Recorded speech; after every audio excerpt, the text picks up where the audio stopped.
Okay, student, welcome once again to the basic class of logarithm. Okay.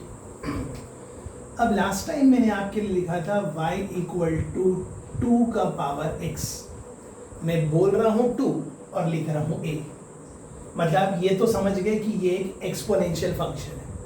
ये exponential function का base है, ये exponential function का input है और ये आउटपुट है. I repeat, this is the base, ये इनपुट है और ये जो लिखा है वो आउटपुट है. लेकिन एक्सपोनेंशियल फंक्शन वैलिड कब होगा?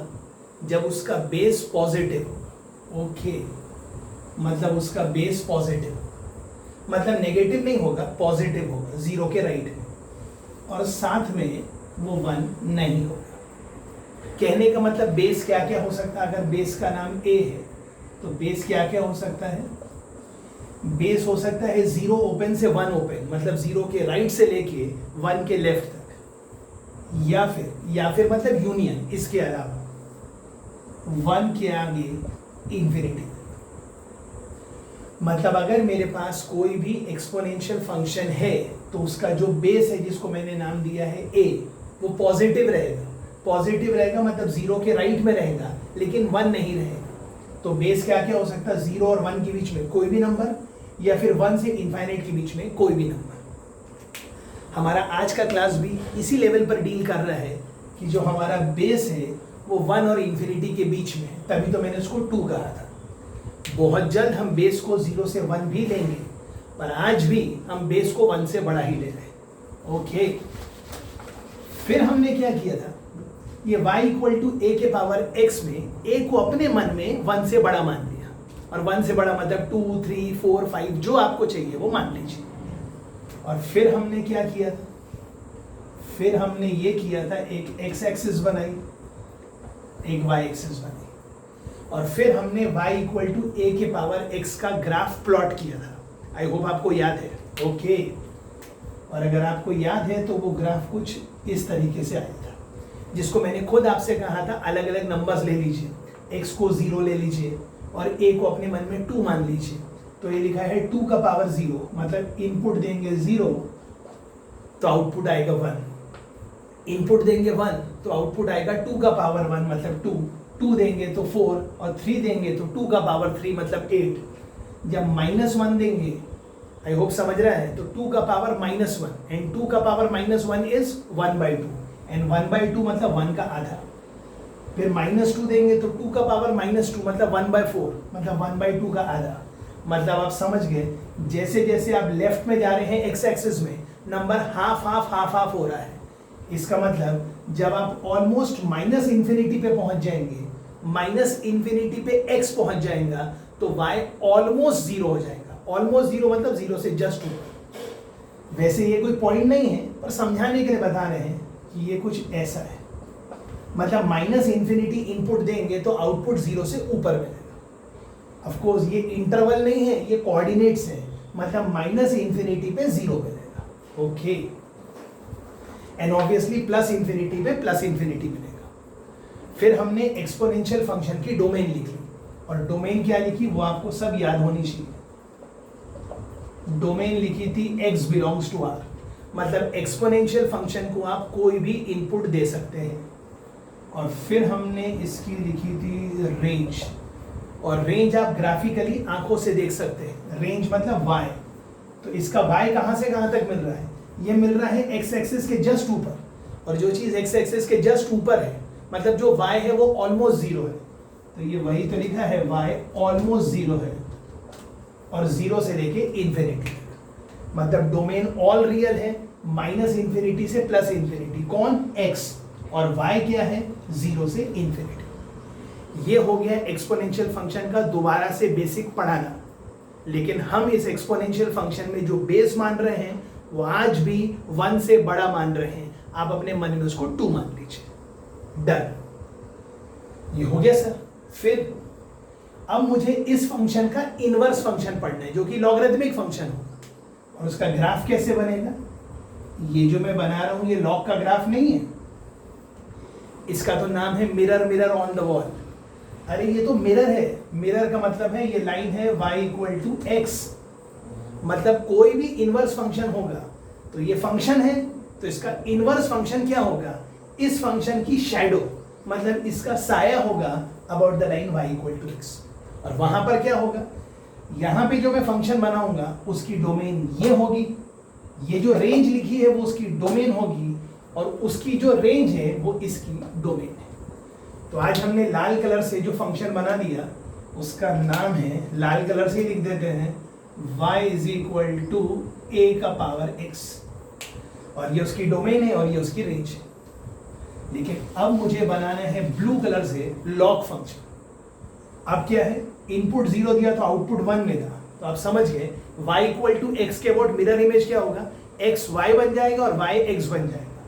तो इस पॉइंट का नाम 0,1 है, उस पॉइंट का नाम 1,0 हो जाएगा। ये माइनस इंफिनिटी पे 0 प्लस है, क्या क्या क्या, माइनस इंफिनिटी पे 0 प्लस, तो ये 0 प्लस पे माइनस इंफिनिटी, मतलब इसका ग्राफ ऐसा।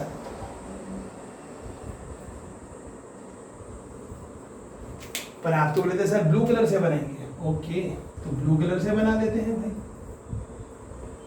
कोई प्रॉब्लम नहीं।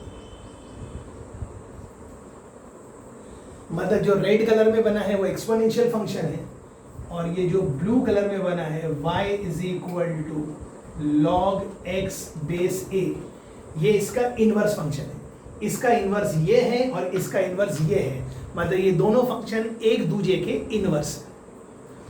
तो सवाल है लॉगरिथमिक फंक्शन की डोमेन क्या होगी। हम पहले भी बात कर चुके हैं, मैं फिर से लिख रहा हूं, डोमेन क्या होगी। इसकी डोमेन मतलब इसका x, पर आप समझदार हैं, इसका x मतलब एक्सपोनेंशियल का y, मतलब इसकी डोमेन क्या है जो कि एक्सपोनेंशियल की रेंज थी। मैं लिखूंगा x, लेकिन अब आप समझ सकते हैं ये क्या लिखा है, 0 से इंफिनिटी तक, मतलब 0 से आगे और इंफिनिटी के पहले। आप देख सकते हैं ये जो ग्राफ बना है ब्लू कलर का, ये y एक्सिस के लेफ्ट में नहीं बना है, ये y एक्सिस के राइट में बना है, और y एक्सिस के राइट में मतलब x पॉजिटिव 0 से आगे। आई होप ये भी क्लियर है जी। और इसकी रेंज क्या होगी, इसकी रेंज मतलब इसका y, और इसका y मतलब आप वर्टिकली देख लीजिए, आप इस पॉइंट पे हैं, मतलब y की वैल्यू माइनस इंफिनिटी है, x 0 प्लस है, y माइनस इंफिनिटी है, और जैसे जैसे आप आगे जाएंगे तो y प्लस इंफिनिटी आ जाए। मतलब इसकी रेंज क्या है, इसकी रेंज है माइनस इंफिनिटी से प्लस इंफिनिटी। और अगर आपको ये नहीं लिखना है, नहीं लिखना है, तो ये मतलब आज हमने ये दोबारा कंक्लूड कर दिया कि एक्सपोनेंशियल फंक्शन और लॉगरिथमिक फंक्शन एक दूसरे के इनवर्स है। जो इसकी डोमेन होगी वो इसकी रेंज होगी, और जो इसकी रेंज होगी वो इसकी डोमेन होगी। हमारा मेन टॉपिक एक्सपोनेंशियल फंक्शन नहीं है, हमारा मेन टॉपिक लॉगरिथमिक फंक्शन है। लेकिन लॉगरिथमिक फंक्शन का जन्म किससे हुआ, एक्सपोनेंशियल फंक्शन से, इसलिए ये मैंने आपको क्लियर कर दिया। आई होप ये आपको क्लियर है, और अगर क्लियर ना हो तो प्लीज़ ग्रुप में से मेरा नंबर लीजिए और मैं आपको एक रिस्पेक्टिव टाइम दूंगा आज ही, आप मुझसे आज ही बात करें, सो दैट नेक्स्ट क्लास के पहले आपके आइडियाज पूरे क्लियर हो जाए। आई होप ये क्लियर है, डन। अब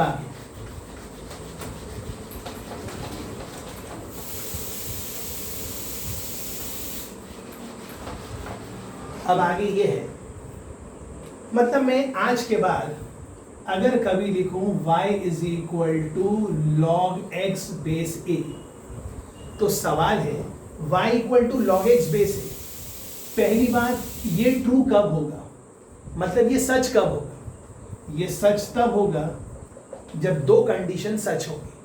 पहली चीज, बेस 0 से बड़ा होना चाहिए और 1 नहीं होना चाहिए, और हमारे आज के समझने के लिए बेस 1 से बड़ा है, मतलब 2, 3, 4 जो भी है। और दूसरी चीज, किसी भी लॉगरिथमिक फंक्शन में जो इनपुट होगा वो हमेशा 0 से बड़ा होगा। क्यों? क्योंकि लॉगरिथमिक फंक्शन का इनपुट और कुछ नहीं बल्कि एक्सपोनेंशियल फंक्शन का आउटपुट होता है। और कोई भी एक्सपोनेंशियल फंक्शन हो, चाहे उसका बेस 0 और 1 के बीच में हो या 1 से बड़ा हो, एक्सपोनेंशियल फंक्शन का आउटपुट हमेशा जब भी आएगा वो x एक्सिस के ऊपर ही आएगा, मतलब उसका जो y होगा वो 0 प्लस होगा और जाते आते इन्फिनिटी जाएगा। तो क्योंकि एक्सपोनेंशियल फंक्शन का आउटपुट 0 से इन्फिनिटी है, इसलिए लॉग का जो इनपुट है वो 0 से इन्फिनिटी है। मतलब आपको ये याद रखना पड़ेगा log x बेस a, ये चीज ट्रू कब होगी? जब ये दोनों चीजें ट्रू हो। ये दोनों ट्रू है तो इसका कोई मतलब है, और अगर ये दोनों ट्रू नहीं है तो इसका कोई मतलब ही नहीं है। आई होप ये भी आपको क्लियर है। डन। अब हमने दो ग्राफ पढ़ लिए, y इक्वल टू a का पावर x और y equal to log x base a। फिर से बता देता हूँ फटाफट ताकि आपको प्रेशर ना हो। अब कोई दो अलग कलर के पेन नहीं, एक ही कलर से बना देता हूँ। ये a के पावर x का ग्राफ है। ओके, फिर से वही, यस सर। और ये आपके हमारे समझने की बात है, जो a है ना बेस, वो 1 से बड़ा है। तो फायदा क्या है? फायदा ये है, ये एक इनपुट है x1, तो जब आप ये इनपुट देंगे तो आपको ये वाला आउटपुट मिलेगा, और जब आप ये इनपुट देंगे तो आपको ये वाला आउटपुट मिलेगा। मतलब यहाँ से आपको एक चीज समझ में आ गई कि अगर एक्सपोनेंशियल फंक्शन का बेस 1 से बड़ा है तो वो एक इंक्रीजिंग फंक्शन है। इंक्रीजिंग का मतलब आप देख सकते हैं, जब आप लेफ्ट टू राइट जा रहे हैं, आई रिपीट, जब आप लेफ्ट टू राइट जा रहे हैं तो आपका आउटपुट ऊपर जा रहा है। मतलब इनपुट बढ़ रहा है तो आउटपुट भी बढ़ रहा है, इसलिए ये एक एक्सपोनेंशियल फंक्शन है। तो हम यहाँ पर कंक्लूड करेंगे कि अगर x2 x1 से बड़ा है, वो तो आप देख ही सकते हैं, जितना राइट में जाएंगे वो नंबर बड़ा है। अगर x2 x1 से बड़ा है देन a का पावर x2 a के पावर x1 से बड़ा है, और वाइस वर्सा। कभी कोई बोले a का पावर x2 अगर a के पावर x1 से बड़ा है, तब हम कहेंगे x2 x1 से बड़ा है। पर शर्त लागू, अगर a 1 से बड़ा है तो। और हो सकता है नेक्स्ट वीडियो में मैं ये बता दूं कि अगर x2 x1 से बड़ा है तो a का पावर x2 a के पावर x1 से छोटा है। पर वो कब होगा? अगर बेस 0 और 1 के बीच में होगा तो। लेकिन आज x2 x1 से बड़ा है तो a का पावर x2 a के पावर x1 से बड़ा है, वो आप देख भी सकते हैं। या वाइस वर्सा, a का पावर x2 अगर a के पावर x1 से बड़ा है, मतलब x2 x1 से बड़ा है। और ये वैलिड कब हो रहा है? ये वैलिड तब हो रहा है जब एक्सपोनेंशियल फंक्शन का बेस 1 से बड़ा है। Right right. और ये जो एक्सपोनेंशियल फंक्शन है ये वाला, ये इंक्रीजिंग फंक्शन है। डिक्रीजिंग वाला हम आगे देखेंगे। ओके सर, ये तो क्लियर हो गया। बिल्कुल उसी तरह इसका जो मिरर इमेज था, सर कहाँ था मिरर इमेज? ये है ना, ये बनाया हमने मिरर इमेज। मतलब ये जो हम बना रहे हैं जी, ये किसका ग्राफ है? इतने देर से यही तो बात कर रहे हैं, ये log x बेस a का ग्राफ है। आप इसको भी देख सकते हैं, जब आप लेफ्ट टू राइट ट्रैवल कर रहे हैं तो आउटपुट ऊपर जा रहा है। मतलब ये वाला लॉगरिथमिक फंक्शन भी इंक्रीजिंग फंक्शन है। क्यों? रीजन तो आप समझ ही गए हैं, क्योंकि जो मैंने बेस लिया है वो 1 से बड़ा है। कहने का मतलब अगर ये इनपुट x1 है तो आपको ये आउटपुट मिलेगा, और ये x2 है तो ये आउटपुट मिलेगा। तो आप देख सकते हैं ये आउटपुट अलग है, ये आउटपुट अलग है। इनपुट छोटा है तो छोटा आउटपुट, इनपुट बड़ा है तो बड़ा आउटपुट। कहने का मतलब आप समझ गए।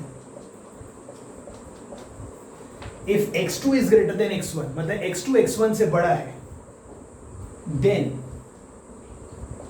log x2 base a would be greater than log x1 base a, या वाइस वर्सा। अगर log x2 base a log x1 base a से बड़ा है, देन मैं कहूंगा x2 x1 से बड़ा है। पर ये सब कब होगा? अगर बेस 1 से बड़ा है तो। और अगर छोटा होगा तो उल्टा हो जाएगा। उल्टा मतलब अगर x2 x1 से बड़ा होगा तब मैं उस दिन कहूंगा log x2 base a is less than log x1 base a, या फिर अगर लिखा है log x2 base a is greater than log x1 base a, तब मैं कहूंगा x2 is less than x1। कुछ कंफ्यूजन नहीं होना चाहिए, वहां पर इनइक्वालिटी बदल जाएगा। मतलब इधर ग्रेटर है तो इधर लेस आ जाएगा, इधर लेस है तो इधर ग्रेटर आ जाएगा। लेकिन वो कब होगा? अगर बेस 0 और 1 के बीच में है। आज नहीं होगा। क्यों? क्योंकि बेस 1 से बड़ा है। ओके,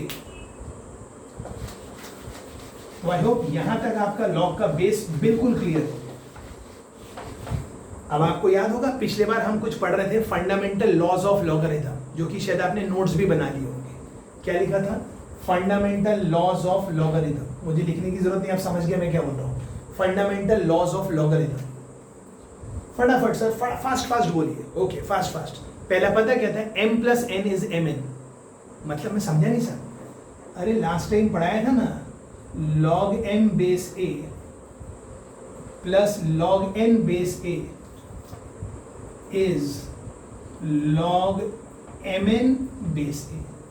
तो क्योंकि हम पहले पढ़ चुके हैं तो हम थोड़ा फास्ट बोलेंगे, m plus n is mn, मतलब log m plus log n is log mn, of course तीनों का बेस a है। बट सवाल है ये ट्रू कब होगा, अरे ये ट्रू तब होगा जब m ग्रेटर देन 0 होगा।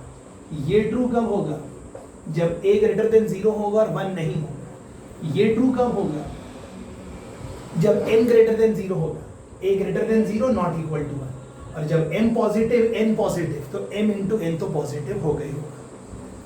मतलब ये पहला फंडामेंटल लॉ था, log m plus log n is log mn। I hope ये क्लियर है, right. Of course m positive होना चाहिए, n पॉजिटिव होना चाहिए, a भी पॉजिटिव होना चाहिए और 1 नहीं होना चाहिए। तो ये हो गया हमारा पहला फंडामेंटल लॉ। आज ये फास्ट इसलिए बता रहे क्योंकि पिछले बार ये आपको बता चुकी।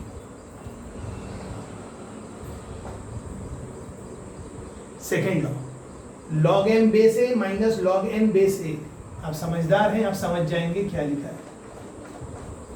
ये लिखा है log m by n base a, ये सेकेंड। इसके प्रूफ इसके पिछले वीडियो में सब हो चुके हैं, ओके। तीसरा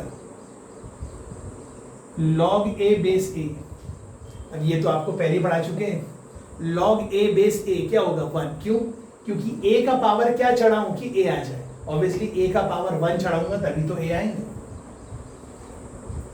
और चौथा,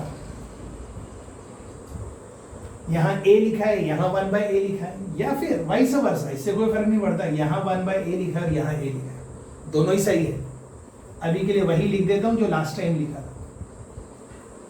इसको मन में मान लो कोई भी नंबर, मान लो 5 लिखा है और ये लिखा है 1 बाय 5। तो सवाल है log 5 बेस 1 बाय 5 क्या होगा, तो इसका जवाब है 1 बाय 5 का पावर क्या चढ़ाऊं कि 5 आ जाए, तो 1 बाय 5 का पावर -1 चढ़ाएंगे तभी तो 5 आएंगे। या फिर इसको ऐसा भी पढ़ सकते हैं, 5 के पावर में क्या चढ़ाऊं कि 1 बाय 5 आ जाए, -1। मतलब log 1 by a base a इज -1 and log a base 1 by a is also -1। I hope ये भी क्लियर है, राइट। ये नंबर्स पे मत ध्यान दीजिए कि पिछले बार कौन 1 था कौन 2 था, इतना नहीं, बस हमारे को लॉज आने चाहिए कि ये एक लॉ है वो एक लॉ है। लॉ का नंबर नहीं, लॉ 1, लॉ का नंबर 1, लॉ का नंबर 2, ये इंपॉर्टेंट नहीं है। यहां तक क्लियर है, राइट।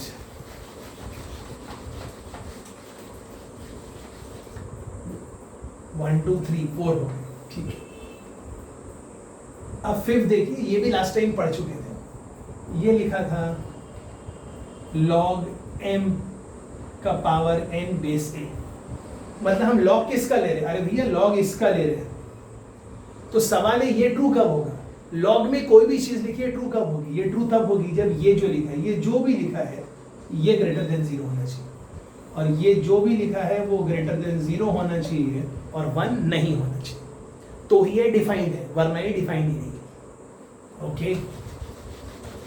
और पिछले बार अगर आपको याद होगा तो मैंने बता दिया था इसका आंसर आएगा, ये जो n है ना ये उड़ के बाहर आ जाएगा और ये लिखा रहेगा n times log m base a। I hope इसका भी आपको प्रूफ याद है, बता देता हूँ। बहुत सारा सिंपल तरीका है।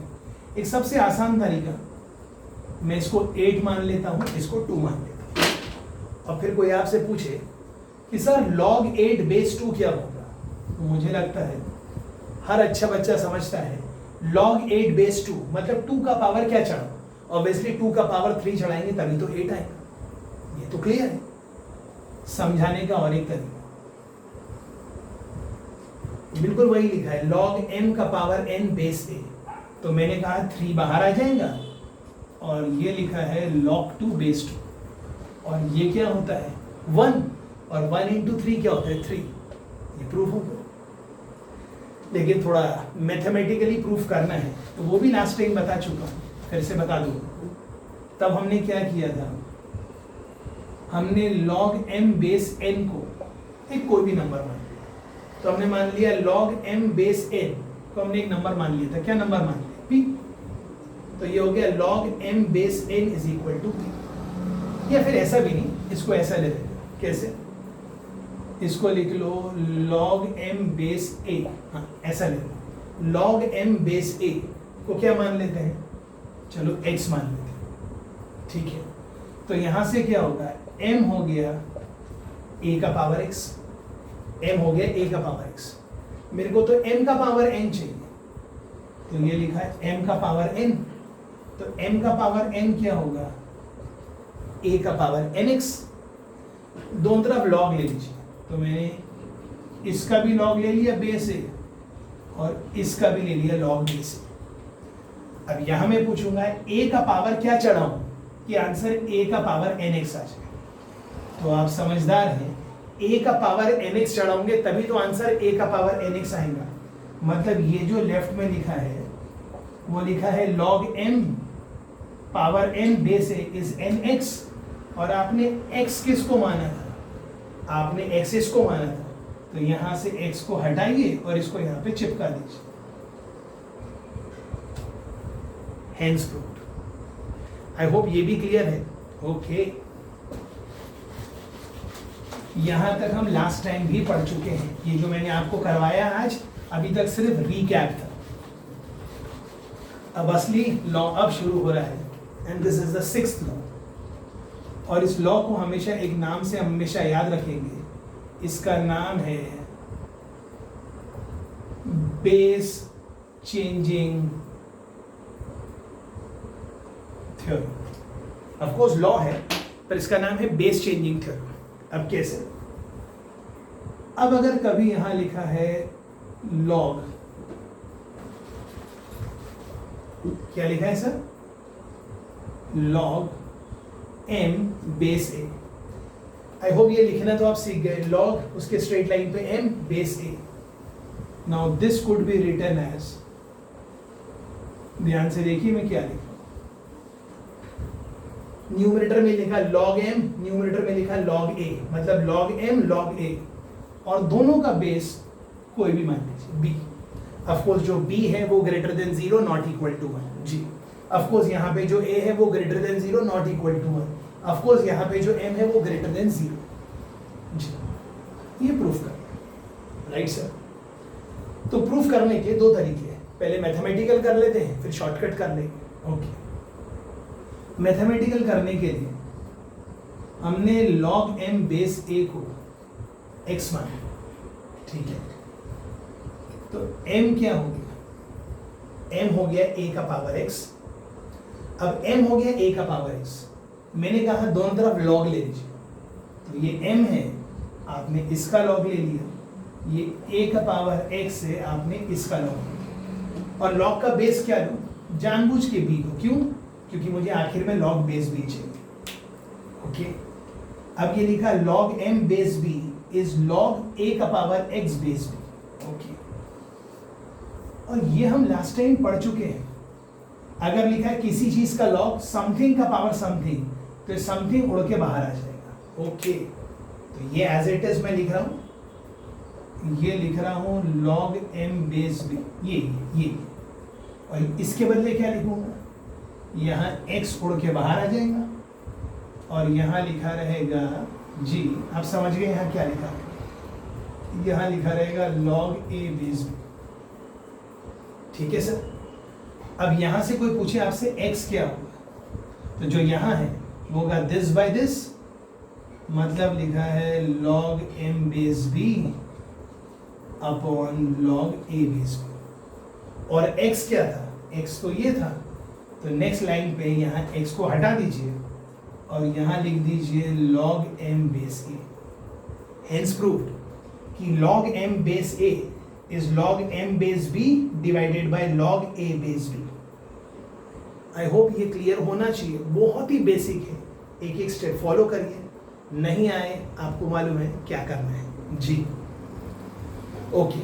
सर समझाने का एक और आसान तरीका बताइए, बिल्कुल अब आसान तरीका देखिए, आसान तरीका ये है, यहां मैं लिखता हूं log, ठीक है, अब मुझे लिखना है बेस चेंजिंग थ्योरम। तो समझने के लिए यहाँ 16 लिखता हूँ और यहाँ 4 लिखता हूँ। अब कोई आपसे पूछे सर log 16 बेस 4 क्या होता है, तो आपको सबको मालूम है 4 का पावर क्या चढ़ाओ, ऑफ कोर्स 4 का पावर 2 चढ़ाएंगे तो ही तो 16 है। मतलब ये जो लिखा है ये और कुछ नहीं बल्कि 2 लिखा है, और मैं इसको बेस चेंजिंग थ्योरम से ऐसा लिखना चाहता हूं।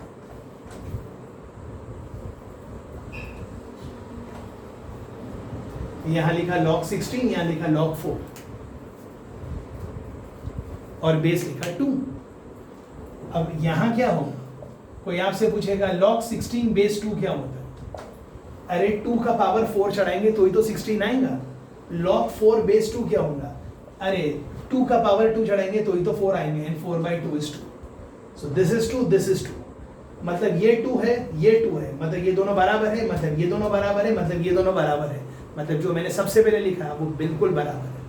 मतलब log 16 base 4 could always be written as log 16 upon log 4 और बेस 2। डाउट? कुछ लोग यहाँ पे बोलेंगे सर मैं बेस 3 लिखूं तो, please do not cross this.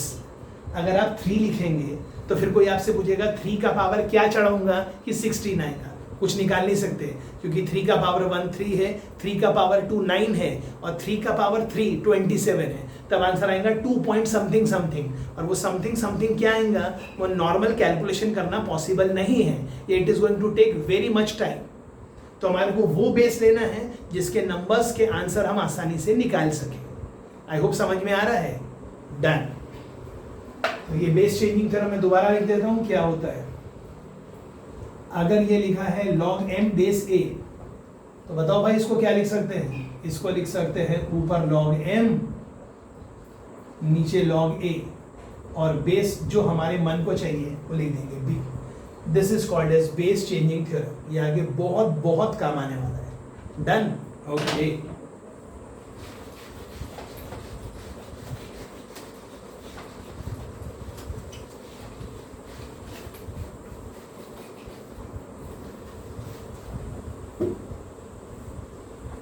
अब 7th। अब इससे पहले कि मैं आपको 7th पढ़ाऊं, मैं आपको एक चीज बताना चाहता हूं।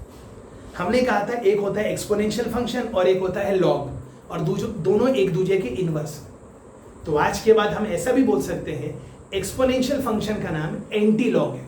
अच्छा, लॉग का उल्टा। Okay, so point to be noted is exponential function का इनवर्स लॉग है और लॉग का इनवर्स एक्सपोनेंशियल फंक्शन है। तो लॉग का नाम अगर लॉग है तो आज के बाद एक्सपोनेंशियल का दूसरा नाम पड़ गया, और हम एक्सपोनेंशियल को किस नाम से पहचानेंगे, एंटी लॉग। अच्छा, मतलब ये लॉग पढ़ने से पहले अगर ये ऐसा लिखा है तो कई बार बुक में आपको क्वेश्चन दिखेगा 2 का पावर x, वो लिखेंगे इसको ऐसे, anti log of x base 2। पढ़ लीजिए। एंटी लॉग किसका निकाल रहे हैं, x का। एंटी लॉग मतलब एक्सपोनेंशियल, और बेस क्या है 2, मतलब ये जो लिखा है और ये जो लिखा है दोनों एक ही है। आई होप ये आप समझ रहे हैं, राइट। मतलब आज के बाद अगर लिखा है 2 का पावर x, तो हम इसको क्या पढ़ेंगे, this is antilog of x base 2। और अगर ऐसा लिखा होता तो हम पढ़ते this is log of x base 2, right. मतलब अगर ये लॉग है तो ये लॉग का इनवर्स है, मतलब एंटी लॉग है। डन। डन। अब हम आ रहे हैं हमारे 7th लॉ पे। ये आप बड़े आसानी से समझ जाएंगे।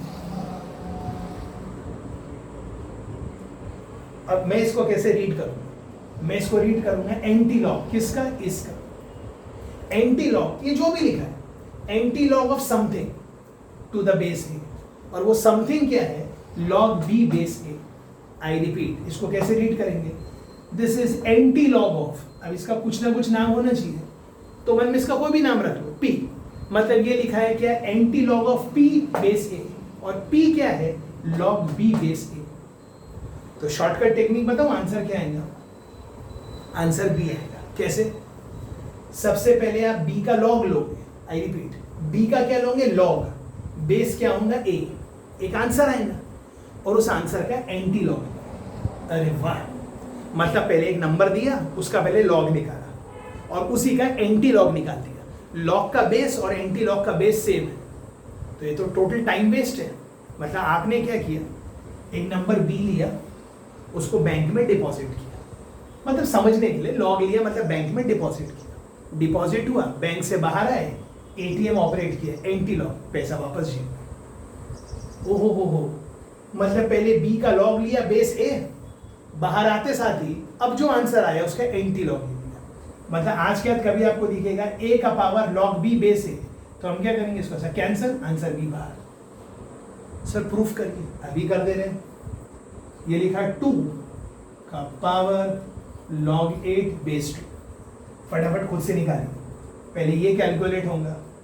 log 8 बेस 2 क्या होता है भाई 3, मतलब ये क्या आपको दिखेगा 2 का पावर 3, और 2 का पावर 3 क्या होता है 8। चेक कर लीजिए, log 8 बेस 2 पहले ये कैलकुलेट होगा, और log 8 बेस 2 कितना होगा 3, तो ये दिखेगा 2 का पावर 3 और 8, मतलब ये हो गया कैंसिल 8 बार। आई होप ये भी क्लियर है, डन। सर लेकिन ये तो थोड़ा आसान तरीके से बता दिया, थोड़ा मैथमेटिकली प्रूफ कर दीजिए। राइट, मैथमेटिकली प्रूफ कर देंगे। ये लिखा है a का power log b base a, okay. अब हम क्या कर रहे हैं, इसको प्रूफ करना है कि आंसर b आएगा। तो प्रूफ करने का तरीका क्या है, हम log b बेस a को कुछ भी मान लीजिए, समझ लीजिए x मान लीजिए, राइट। तो अगर log b base a x है, इसका मतलब कोई आपसे पूछेगा कि a का पावर x क्या होगा b, तो a का पावर x क्या होगा b, राइट। तो देखिए मैंने a का a लिखा और x क्या था, x ये था, ये मतलब a का पावर x b है, मतलब a का पावर ये जो लिखा, ये जो लिखा है a का पावर x b है, वहीं के वहीं प्रूफ। चेक कर लीजिए, log b बेस a को x माना, मतलब a का पावर x क्या है, a का पावर x b है, तो a का पावर x और x क्या है, x से log b बेस है, मतलब a का power log b base a क्या है b। ये जो मैंने शॉर्टकट बताया था, कैंसल b बाहर। क्या ये भी क्लियर है? Okay, next.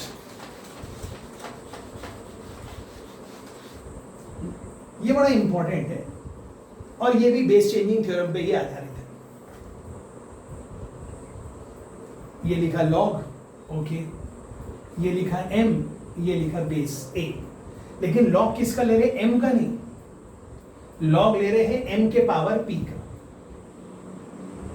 और बेस a नहीं है, बेस है a का पावर q।